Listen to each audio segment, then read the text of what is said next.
Graça e paz, meus irmãos, amém? Estão todos bem? Quem não tiver vai ficar em nome de Jesus, amém? O Senhor seja louvado e engrandecido por tantas coisas maravilhosas que Ele tem feito nas nossas vidas, em nosso meio. Meus irmãos, eu quero, antes da mensagem, falar sobre o que aconteceu na semana passada aqui na hora do culto. E nós estamos passando, fora hoje que choveu, nós estamos passando dias de muito calor. E eu, estranhamente, eu já tenho me acostumado com vocês, e eu percebi que domingo à noite, na semana passada, vocês estavam estranhamente distraídos. Era uma coisa assim, parecia que tinha sido combinado por todo mundo, foi de forma coletiva. E alguns adolescentes ainda me ajudaram ali atrás, conversando um pouquinho. Então eu queria pedir, e aí eu preciso lembrar isso a vocês, quando a gente para na igreja para ouvir, não é o respeito ao pregador. O pregador é um miserável pecador. Não importa se sou eu, se vai ser outro, mas quem quer que seja ele, é um pecador. Mas o respeito que a gente, quando senta, precisa ter é a palavra. Respeito por essa palavra, reverência a essa palavra. Então, basta que a gente haja dessa maneira e a gente vai estar agindo da forma correta. Mesmo que hoje o ar-condicionado está melhor, porque o clima está mais frio. Mas quando, em nome de Jesus, Deus nos abençoar mais, a gente vai resolver isso. Mas eu queria que você não conversasse com quem está do lado, deixasse quem está do lado quietinho nesse momento e prestasse atenção à palavra de Deus. Tá certo assim? Amém? Vamos abrir nossas Bíblias em Filipenses, no capítulo 2, nos versículos 19 a 30. Filipenses 2, versículos 19 a 30.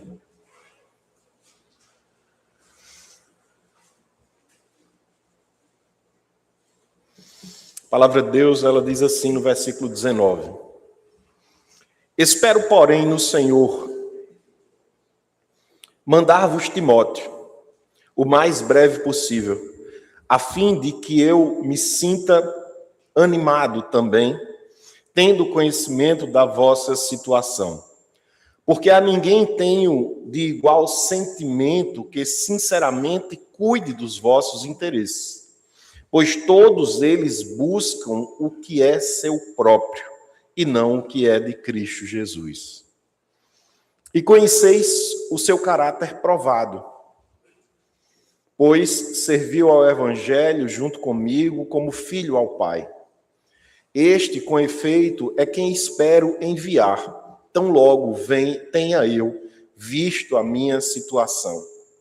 Eu estou persuadido no Senhor de que também eu mesmo brevemente irei. Julguei, todavia, necessário mandar até vós Epafrodito, por um lado, meu irmão, cooperador e companheiro de lutas, e por outro, vosso mensageiro e vosso auxiliar nas minhas necessidades. Visto que ele tinha saudade de todos vós e estava angustiado, porque ouvistes que adoeceu. Com efeito, adoeceu mortalmente. Deus, porém, se compadeceu dele, e não somente dele, mas também de mim, para que eu não tivesse tristeza sobre tristeza. Por isso, tanto mais me apresso a mandá-lo, para que, vendo novamente, vos alegreis, e eu tenha menos tristeza. Recebei-o, pois, no Senhor, com toda alegria, e honrai sempre a homens como esse, visto que por causa da obra de Cristo chegou ele às portas da morte e se dispôs a dar a própria vida para suprir a vossa carência de socorro para comigo. Vamos orar mais uma vez? Soberano Senhor das nossas almas, que privilégio santo, Pai, nós temos de ler a Tua palavra. Que privilégio santo nós temos de conhecer o Senhor a partir desta Sagrada Escritura. Nós te louvamos por isso, nós te agradecemos por isso. Ao mesmo tempo que nós pedimos que o Senhor mais uma vez nos edifique, que o Senhor mais uma vez nos abençoe, que o Senhor cuide, Senhor, da tua igreja, falando ao coração de cada um de nós, exortando, consolando, direcionando, fazendo tudo conforme a tua boa, perfeita e agradável vontade. Fala conosco, nos abençoa, em nome de Jesus. Amém.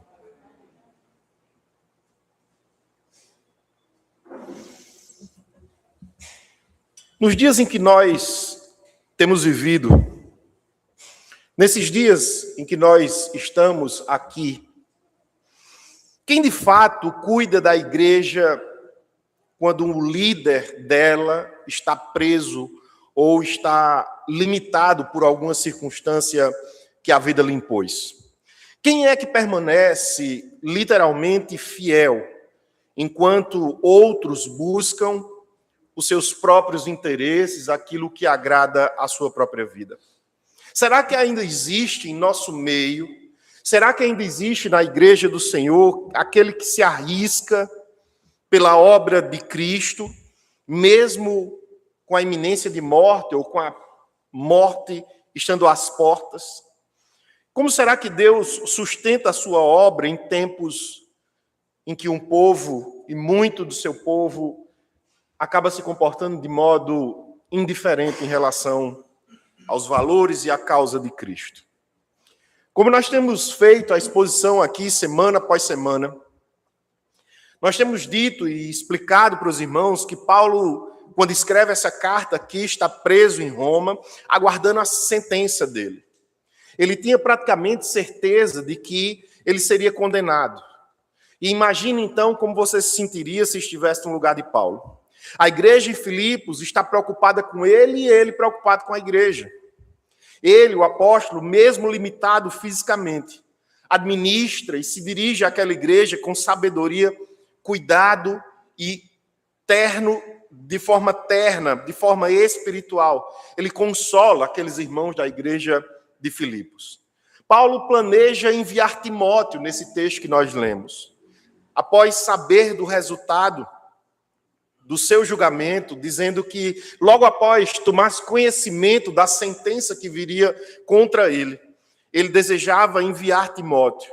E ao mesmo tempo, no mesmo texto que nós lemos, ele envia Epafrodito de volta, que havia sido comissionado pela igreja para fazer com que Paulo, recebesse ofertas da igreja de Filipos e ao mesmo tempo pudesse ajudar Paulo, enquanto ele mesmo, Epafrodito, adoecia gravemente.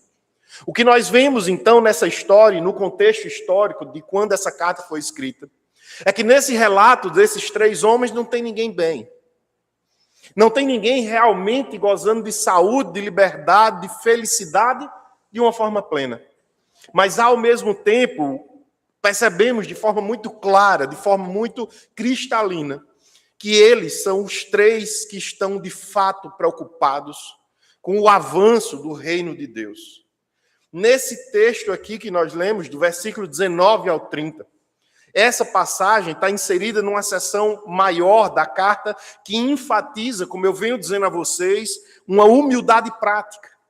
Paulo quer que não apenas no discurso os irmãos de Filipos falem sobre humildade, mas ele deseja que eles pratiquem essa humildade, vivendo em humildade no meio uns dos outros. Ele desafia aqueles irmãos a viverem não somente um serviço, mas um serviço sacrificial a favor do Evangelho.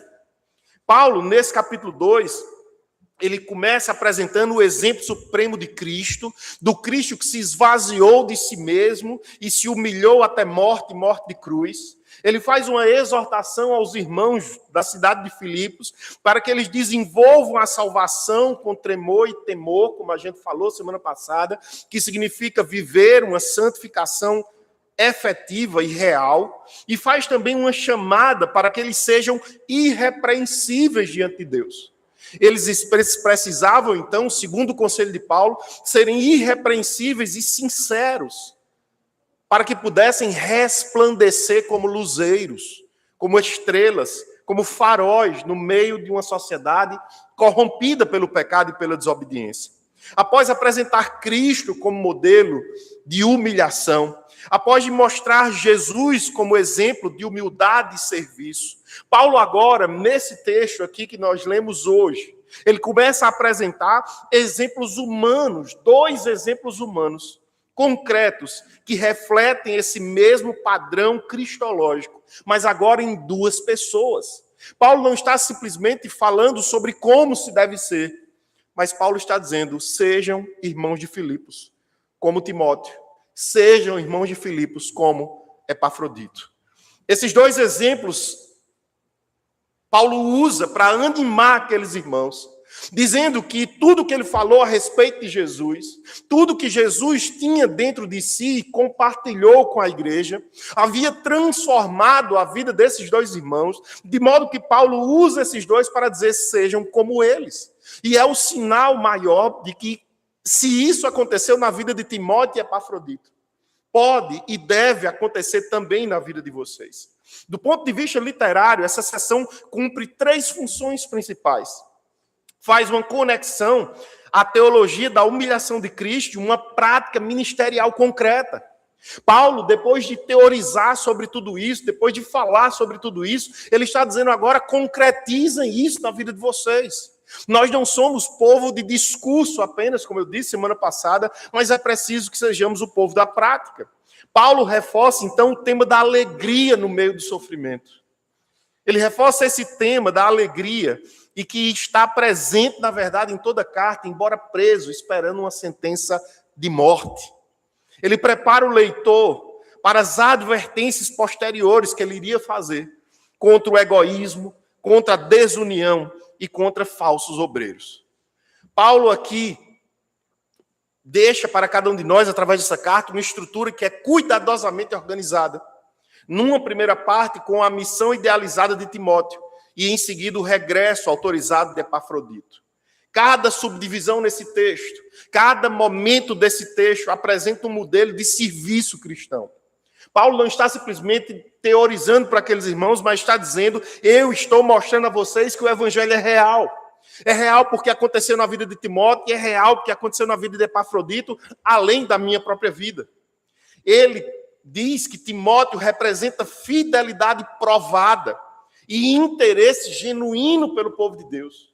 O interesse de Timóteo, Paulo diz, não é fingido. Não é por causa de outros interesses que Timóteo pudesse ter, mas é um interesse real, por amor a Cristo, de alguém que havia sofrido por amor a Jesus e por isso havia sido transformado debaixo da graça de Cristo. Epafrodito representa coragem sacrificial e servir ao serviço sagrado, mesmo sob risco de morte. Será que nós teremos essa mesma coragem e sob o risco de morte ainda continuar servindo e ainda falando bem e glorificando o nome do Senhor? Timóteo e Epafrodito tiveram essa coragem, foram ousados a esse ponto, e Paulo os mostra para a igreja de Filipos como exemplo. Portanto, do ponto de vista literário, o texto não é apenas informativo. Paulo não está simplesmente informando, mas é um exemplo que ele está dando, dizendo para os irmãos seguirem. Ele oferece modelos vivos que incorporam o espírito de um cristianismo descrito no capítulo anterior, no restante do capítulo, tanto no 1 quanto no 2.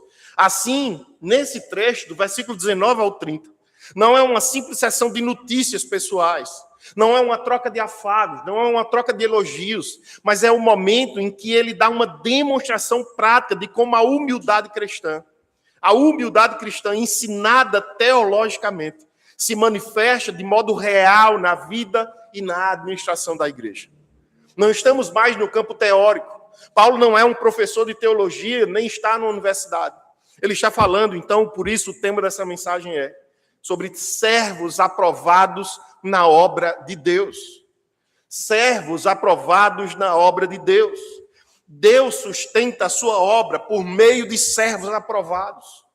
São justamente esses servos aprovados, aqueles que priorizam Cristo antes de si mesmos, antes de seus próprios sonhos, antes de seus próprios desejos, acima de tudo aquilo que é pessoal. Esses servos aprovados dizem que Cristo é mais importante do que o bem-estar e até mesmo a alegria deles. A primeira coisa, então, que eu quero destacar para vocês, se você fechou sua Bíblia, abra novamente. Mas se você está com sua Bíblia aberta, me acompanhe agora que eu vou reler os versículos 19 a 24. Que nessa primeira parte da mensagem eu mostro justamente a missão idealizada de Timóteo. No versículo 19 ele diz, espero porém, preste atenção a esse porém, eu vou explicar mais à frente. Espero porém no Senhor Jesus, mandar-vos Timóteo o mais breve possível, a fim de que eu me sinta animado também, tendo conhecimento da vossa situação. Porque a ninguém tem de igual sentimento que, sinceramente, cuide dos vossos interesses. Pois todos eles buscam o que é seu próprio, não o que é de Cristo Jesus. E conheceis o seu caráter provado, pois serviu ao Evangelho, junto comigo, como um filho ao Pai. Este, com efeito, é quem espero enviar, tão logo eu tenha eu visto a minha situação. E estou persuadido no Senhor de que também eu mesmo brevemente irei. Eu quero chamar a sua atenção para esse porém no versículo 19.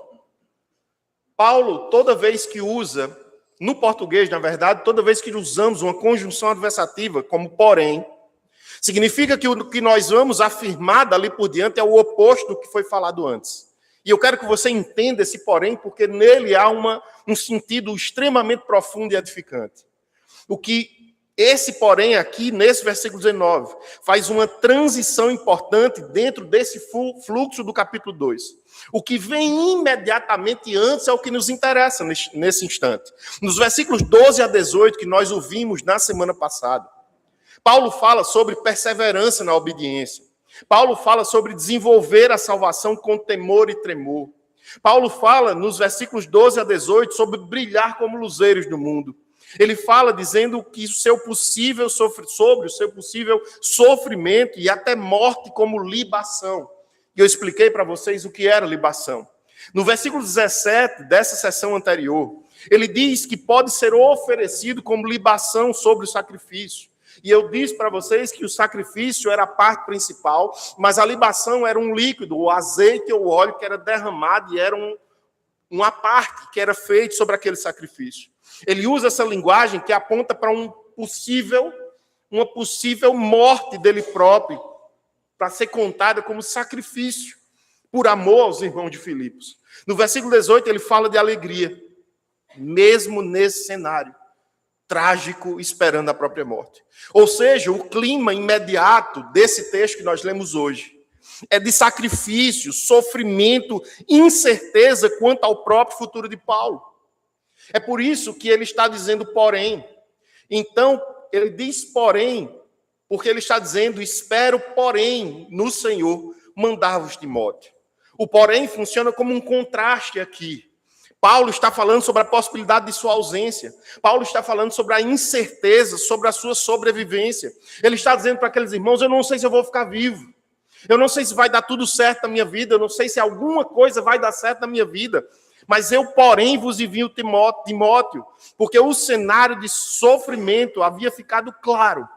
Em outras palavras, mesmo havendo possibilidade de morte, mesmo estando preso, mesmo enfrentando sofrimento, Paulo mantinha seus planos de esperança e de cuidado pastoral. O sentido teológico do contraste aqui é que o porém não é apenas gramatical, ele é pastoral e teológico.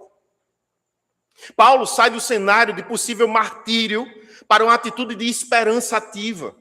Ele sai de uma atitude de martírio, de sofrimento iminente na própria vida. Ele sabia que sua vida iria ter ainda sofrimentos maiores.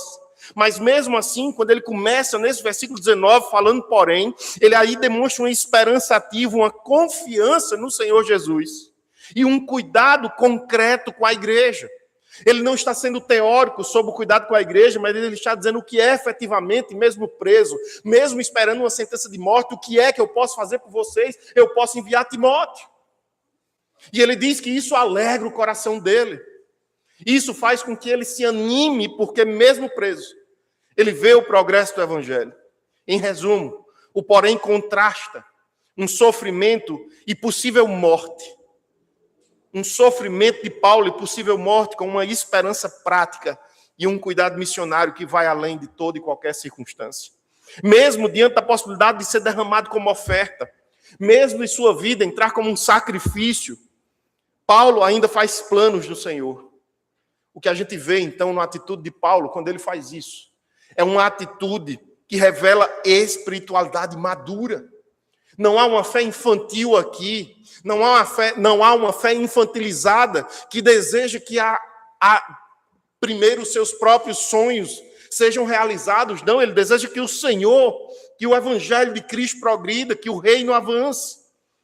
Paulo mostra que a dor não anula a esperança. A dor não anula a esperança, a incerteza não cancela a missão.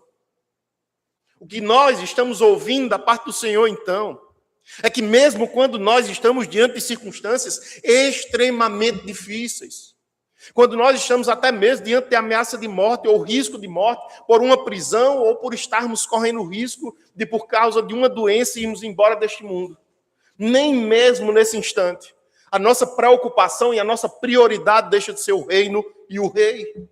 O reino e o rei Jesus precisam ser a nossa prioridade, da mesma forma que eram na vida de Paulo. Ele mostra que, apesar da tristeza, ele agora tinha como se animar e ter esperança, porque ele estava enviando 2 irmãos, desejando enviar um e enviando o outro para a igreja de Filipos. Mesmo preso, Paulo é zeloso. Mesmo preso, Paulo tem esperança no Senhor. Mesmo com sua esperança abalada, mesmo com sua esperança, na verdade, ameaçada, ele sabe que a esperança que Cristo colocou no coração dele não vem de homens. Ele sabe que a esperança que foi plantada no coração dele não veio da imaginação fértil dele mesmo. Mas ele sabe que a esperança que está no seu coração é uma esperança eterna, que foi Cristo, o Rei eterno da glória, que plantou isso na vida dele, e ele deseja que isso continue independentemente da situação dele. Porque Paulo conseguia olhar para a própria vida e dizer, eu não sou o mais importante. Paulo conseguiu olhar para a própria vida e dizer, meus sonhos, meus planos, meus desejos não são o que eu preciso para ser feliz. A satisfação do homem, a alegria de cada um de nós não está, creia no que eu estou lhe dizendo, não está na realização dos nossos sonhos.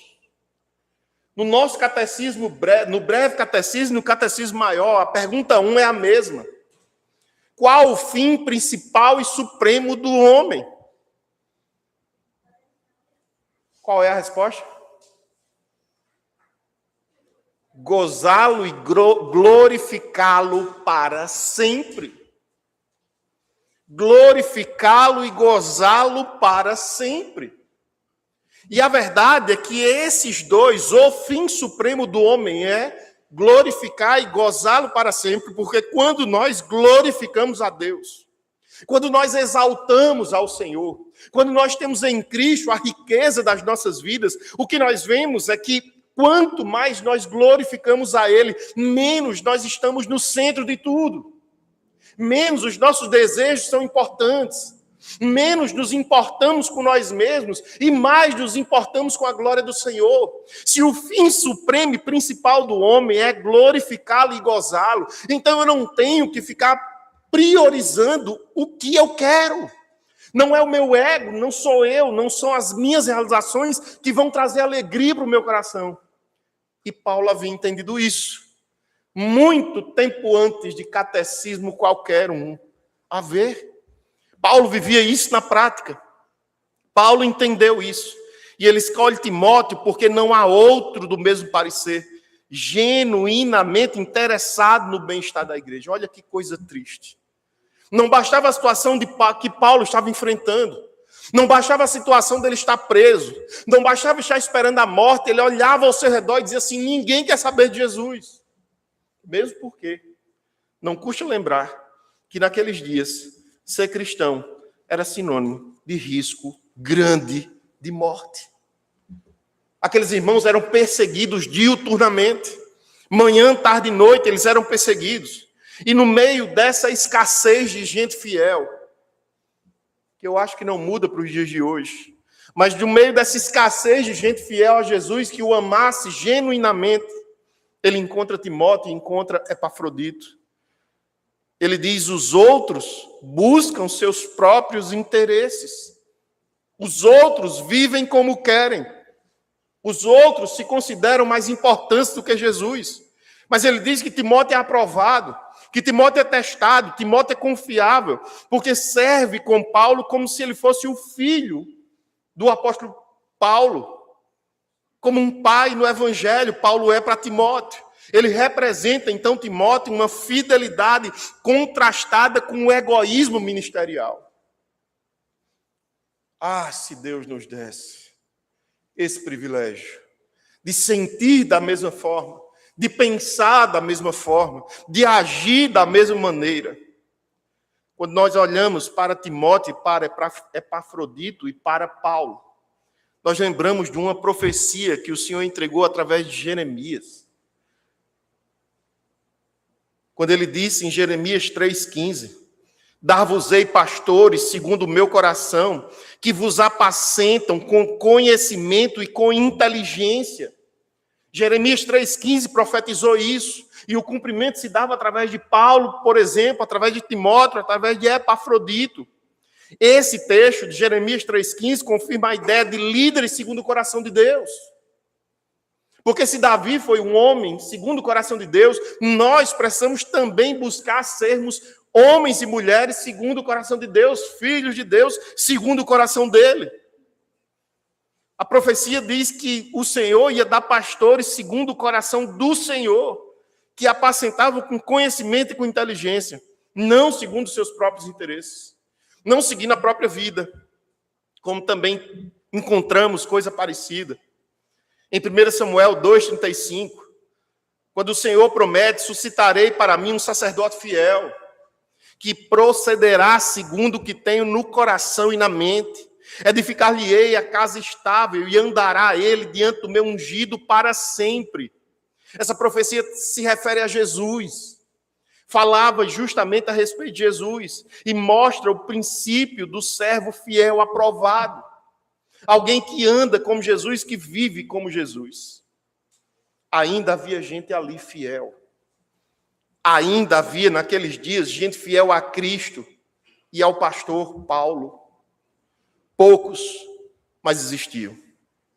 O grande problema e o grande inimigo para que existam de novo hoje pessoas tão nobres é o egoísmo e o egocentrismo, muitas vezes, que toma as nossas vidas.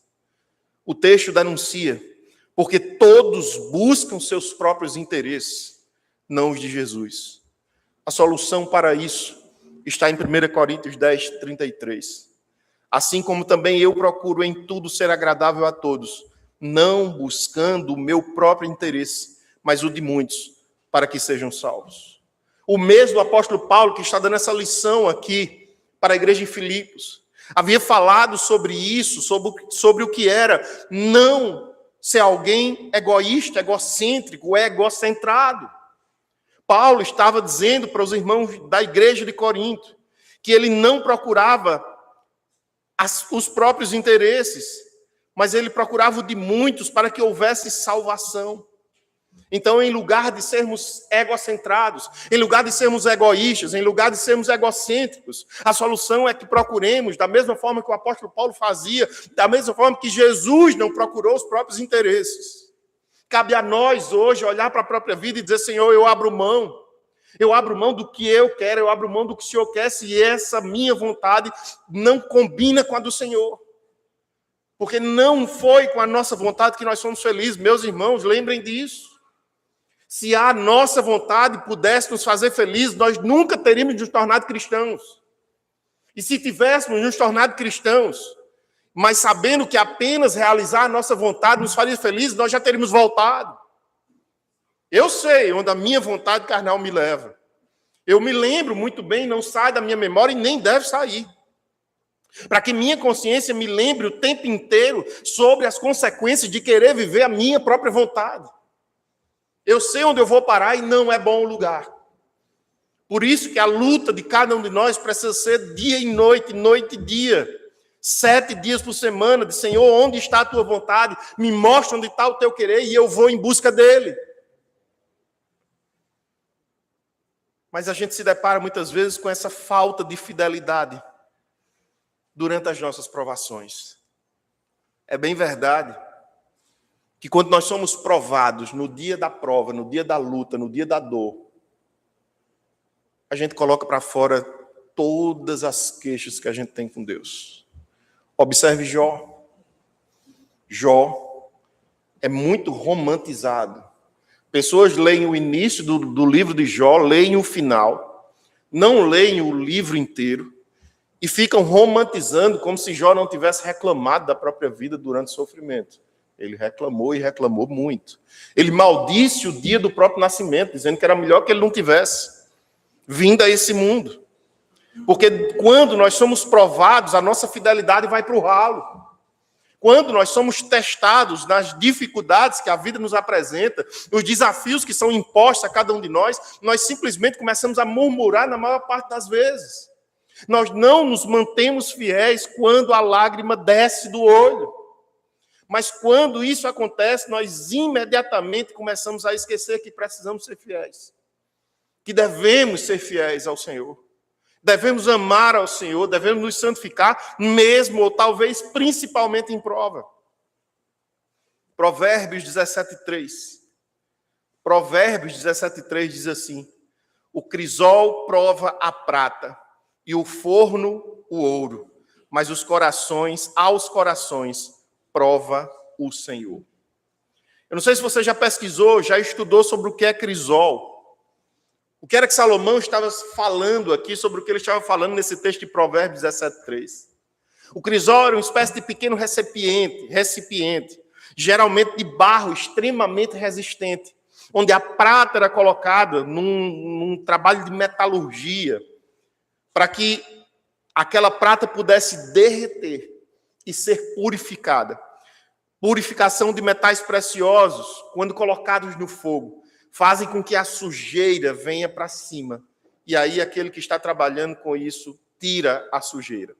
A prata era colocada dentro desse recipiente. O calor fazia as impurezas subirem até a superfície. O ourives removia a escória até restar somente o metal puro. Esse era um instrumento de refino, não de destruição. As nossas provas não vêm para destruir nenhum de nós. As nossas provas não vêm porque fomos esquecidos pelo Senhor. As nossas provas não vêm para que nós murmuremos e demos as costas para o Senhor. Mas as provas vêm para nos purificar. É justamente nas provas, quando nós nos lamentamos e colocamos para fora, através das nossas próprias bocas, o quanto nós desconfiamos do Senhor, o quanto nós não amamos o Senhor. Quando o Senhor nos mostra isso através de nós mesmos e não através de nenhuma vida, é justamente nesse instante que nós somos purificados e diante do nosso pecado, o Senhor deseja que nós nos arrependamos dele. E digamos: Senhor, eu estava fingindo que te amava, eu estava fingindo que te obedecia, eu estou vendo o meu pecado diante de mim agora e eu sou desobediente o tempo inteiro. Porque nós andamos com máscaras a maior parte do tempo. A máscara do cristão a gente bota quando vai para a igreja. A máscara do cheio de caráter quando vai para o trabalho. A máscara do santo é para andar na rua. Mas quando estamos em prova, vem para esse fogo da provação, como era usado com o crisol e a prata. Durante esse fogo, nós vemos diante dos nossos olhos a sujeira. E é preciso que a gente tenha nojo dessa sujeira. É preciso que a gente se arrependa dessa sujeira. E sejamos refinados, purificados, através das nossas provações. A gente não tem fé como deveria ter. A gente não confia como deveria confiar. Porque quando provados, nós estamos sendo refinados e não destruídos. Existia uma diferença entre o crisol e o forno, como o texto mostra, de Provérbios. O crisol para a prata e o forno era para o ouro. Ambos envolvem fogo. Mas o crisol enfatiza que o recipiente onde está o metal é que vai fazer com que aquele fogo possa produzir essa limpeza.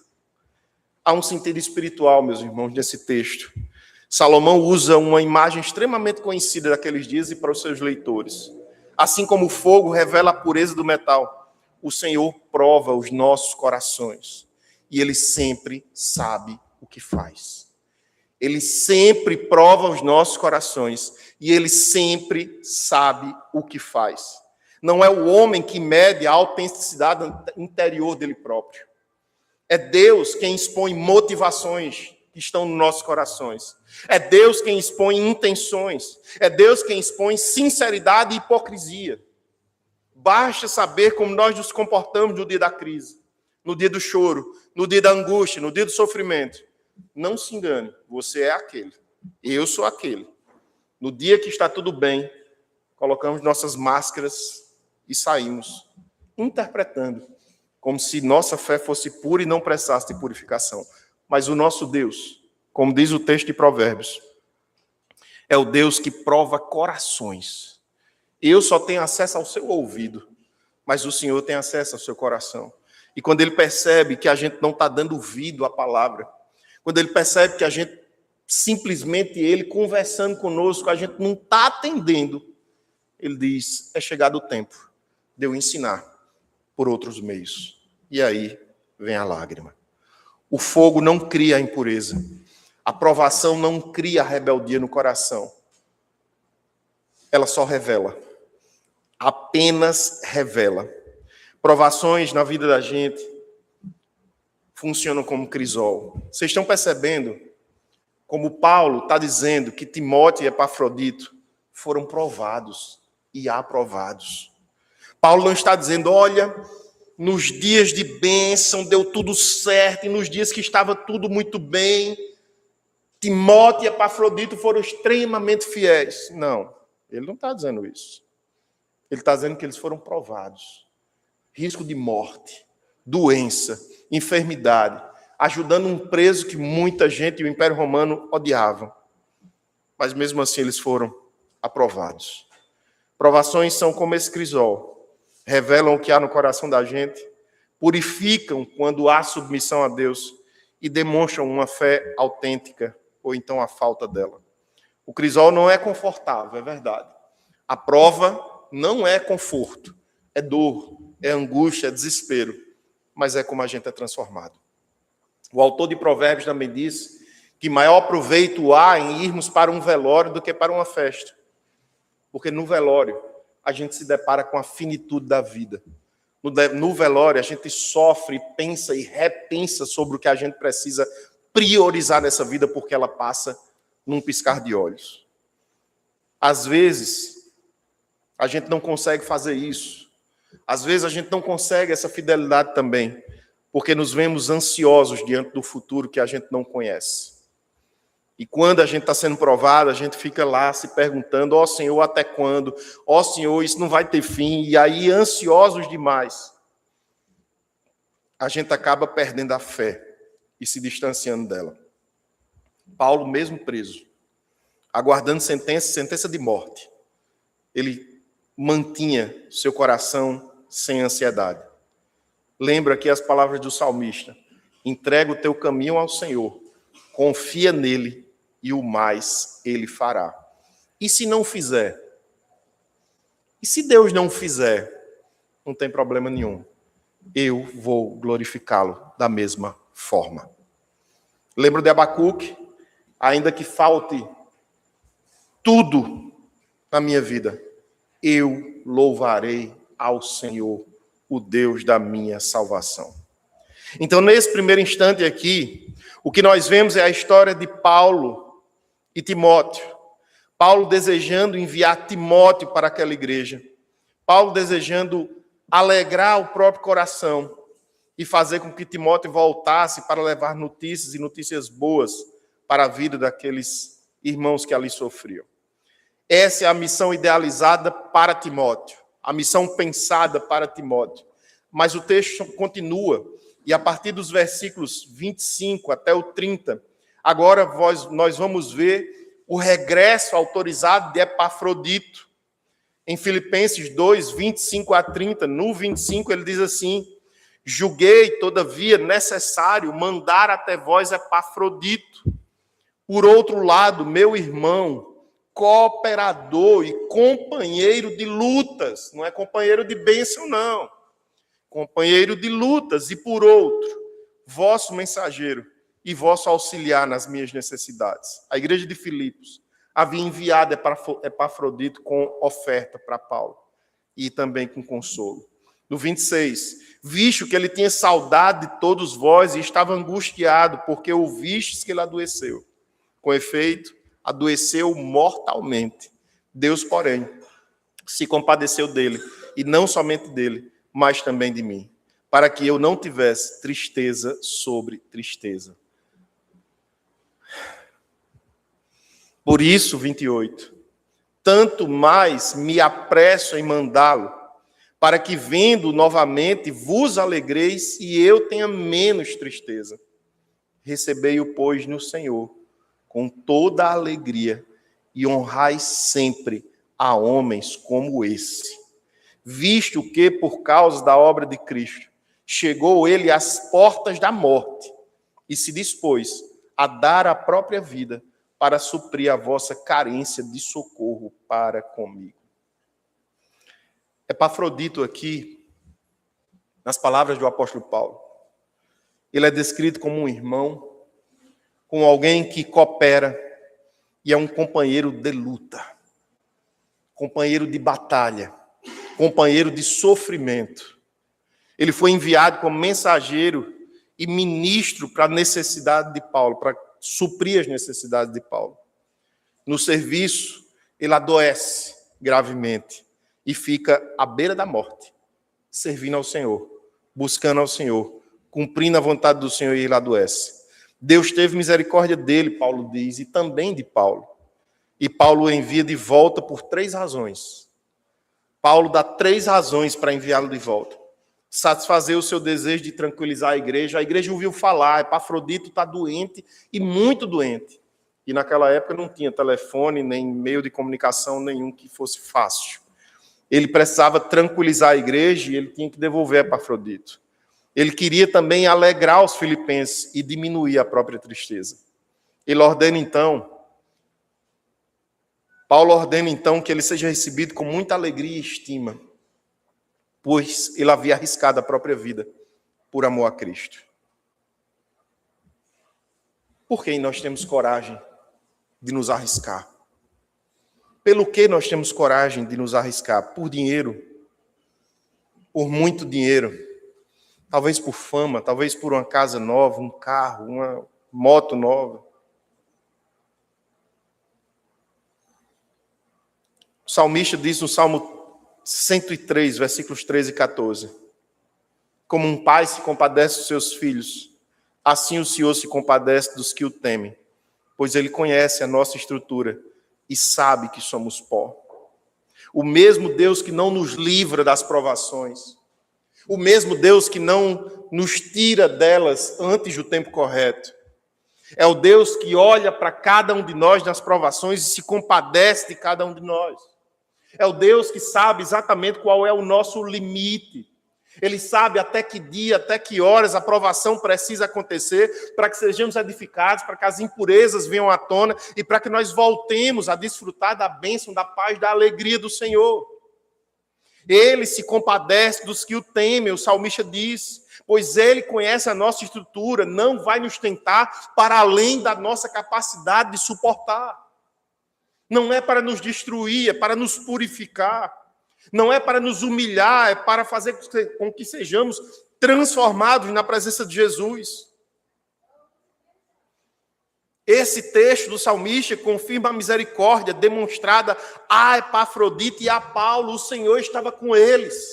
O Senhor era a alegria e a riqueza deles, mesmo em meio a provas extremamente duras, muito mais duras do que tudo que nós passamos. Dias muito mais difíceis do que tudo que nós vivemos. Era o que ele estava vivendo e o Senhor se compadeceu deles. Porque João 15:13 diz: ninguém tem maior amor do que este, de dar a alguém a própria vida em favor dos seus amigos.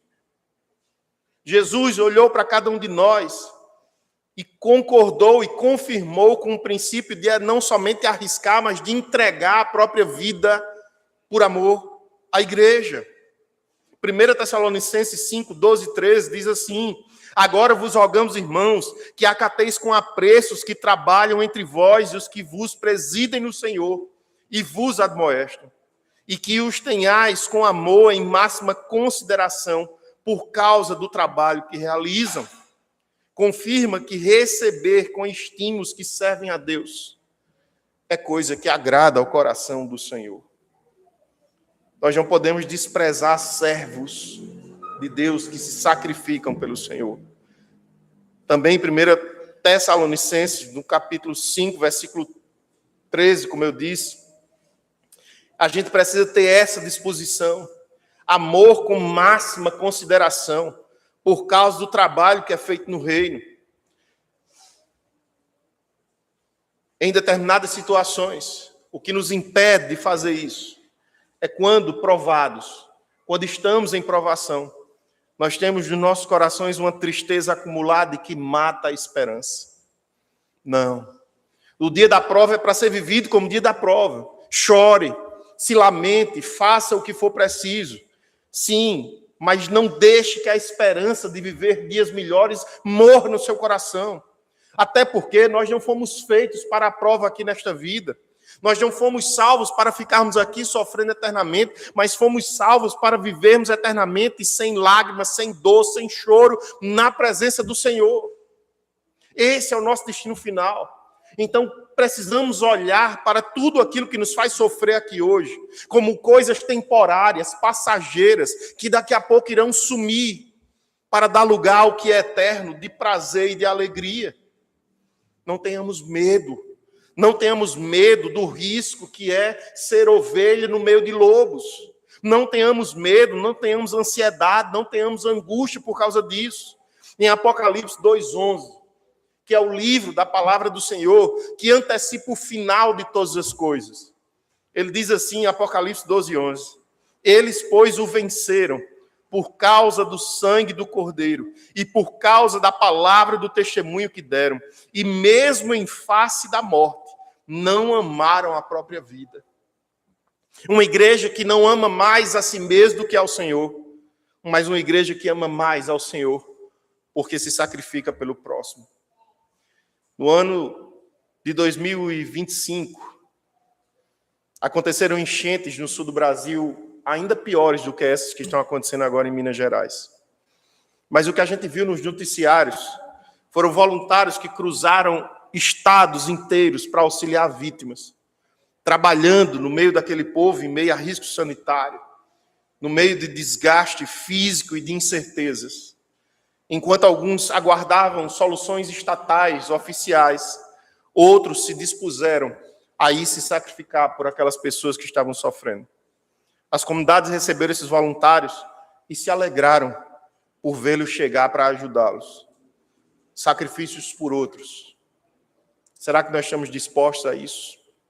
Será que em nossos corações existe um coração disposto a se sacrificar por amor do outro? Será que tem essa disposição? Será que somos nós, novos Timóteos e novos Epafroditos? Porque assim como Epafrodito arriscou a vida pela obra de Cristo, esses servos modernos, como aqueles que foram lá no Rio Grande do Sul e outros que estão ajudando agora em Ubá, em Minas Gerais, eles refletem o princípio bíblico de se sacrificar pelo bem do outro. Não viva só por você. Não vivamos nós só por nós mesmos, porque isso é plantar frustração na própria vida. E talvez você esteja dizendo que o apóstolo Paulo era alguém muito radical. Talvez você esteja achando que o apóstolo Paulo falava de coisas duras demais e tudo, e que talvez você esteja se perguntando de onde Paulo tirou essas ideias de negar as próprias vontades, negar os próprios sonhos e desejos para fazer a vontade de Deus. Eu lhe digo de onde ele tirou. Eu lhe informo de onde ele tirou. Mateus 16:24. Então disse Jesus a seus discípulos: se alguém quer vir após mim, a si mesmo se negue, tome sua cruz e siga-me. Foi de Jesus. Foi com Jesus que o apóstolo Paulo aprendeu a agir dessa forma. Era a partir dele. Nesse texto, então, que nós lemos, Paulo surge como um administrador zeloso da igreja, mesmo preso em Roma, ele dirige com sabedoria e generosidade em seu domínio espiritual. Ele planejava enviar Timóteo, em quem ele viu uma devoção desinteressada e que contrastava com os que eram egoístas e só pensavam nos próprios sonhos e desejos. Ele envia de volta Epafrodito, como nós vimos, que foi enviado como oferta da igreja e que, após grave enfermidade, foi restaurado pela misericórdia de Deus. O envio com esses 3 propósitos que são cumpridos.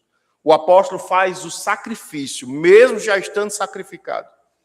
Ele faz o sacrifício de abrir mão de um valioso auxiliar e ordena que ele seja recebido com alegria e honra na igreja de Filipos, porque ele é digno por ter arriscado a própria vida por amor a Jesus. Onde estamos nós hoje? Nós somos Timóteos, Epafroditos, ou somos aqueles que estamos mais parecidos com os que abandonaram o apóstolo Paulo e o deixaram sozinho? Uma coisa eu garanto: a igreja de hoje também precisa de Timóteos e de Epafroditos. Peça a Deus na sua vida para ser um Timóteo. Peça a Deus na sua vida para ser um Epafrodito, porque o mundo carece de exemplos nobres como esses 2 servos de Deus aprovados em nome de Jesus. Santo e amado Senhor das nossas almas, te agradecemos pelo exemplo desses 2 servos do Senhor. Te agradecemos pela vida do apóstolo Paulo, que tão desinteressadamente, Pai, te serviu, que foi tão altruísta, que tanto pensou no teu reino, na tua vontade, que viveu, Senhor, de uma forma tão sacrificial. E o que nós vemos que passados 2000 anos disso tudo, ainda são raros os Timóteos, os Epafroditos. Nós mesmos não somos, Senhor. Nós mesmos não somos tão fiéis quanto esses homens. Nós mesmos não vivemos uma abnegação da nossa própria vontade, não vivemos negando o nosso próprio querer. O que nós precisamos hoje é sermos socorridos pelo Senhor, Pai. Nós precisamos ser transformados pelo poder da Tua palavra. Nós precisamos ser impactados pelo exemplo de Cristo Jesus na cruz. Nós precisamos ter isso tudo sendo espelhado nas nossas vidas, porque nós não temos heróis aqui nesta terra. Nós não temos homens de quem nos orgulhar, mas nós só podemos nos orgulhar na cruz de Cristo. Nós só podemos nos alegrar em Cristo, no sacrifício e na obediência do Senhor. Dá-nos corações, Senhor, que almejam isso. Tira dos nossos corações os desejos carnais por coisas materiais, seguidamente, uma vez atrás da outra, simplesmente desejamos coisas e mais coisas. O que nós precisamos, Senhor, o que nós realmente precisamos nas nossas almas, é gozar, Senhor, da Tua presença e glorificar o Teu nome. É isso que nós precisamos mais do que tudo e qualquer coisa, muito mais do que dinheiro, Pai. Muito mais do que pão sobre a mesa, muito mais do que ouro, prata, do que fama, do que bens, do que qualquer coisa, nós precisamos do Senhor. Edifica, Senhor. Edifica a Tua igreja. Trabalha nos nossos corações e nos dá vergonha. Nos dá vergonha de não nos parecermos com Timóteo e com Epafrodito. Nos dá vergonha, Senhor, de saber que é possível, mas que nós não estamos nem perto disso. Muda, Senhor, a Tua igreja. Glorifica o Teu nome. Purifica a Tua igreja através das provações e nos faz mais parecidos contigo. É em nome de Jesus que nós choramos e agradecemos. Amém.